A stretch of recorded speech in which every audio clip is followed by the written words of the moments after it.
Halo Studios was hit by Microsoft and Xbox layoffs too, and Dev says nobody, quote, is really happy about the quality of the next game. You don't say. I don't think anybody was happy about the quality of the last game, but they released it anyway. They even delayed it a year, and it was still a disaster.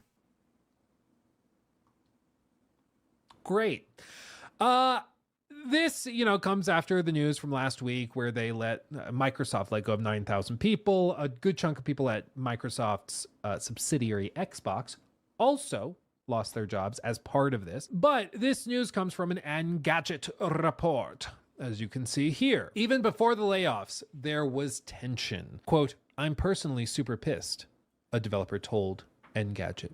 At least 5 employees at Halo Studios have been fired as part of a company-wide layoffs at Microsoft on Wednesday, according to the developer with knowledge of the situation. An estimated 200 to 300 people remain at the studio. That's still too many. Imagine how much it would suck to be like in a team of 300 people, and then you're one of the 5 people.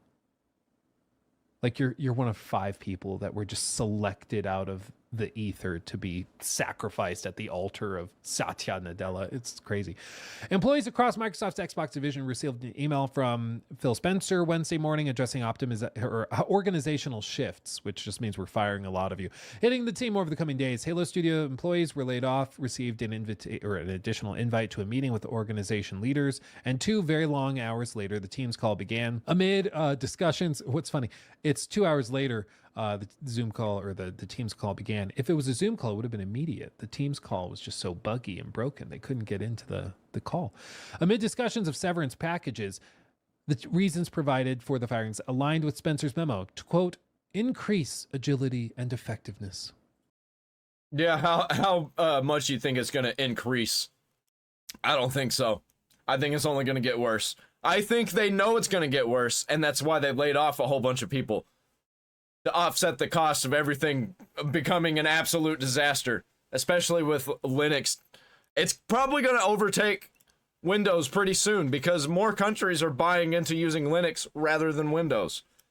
And that's really where the big players are.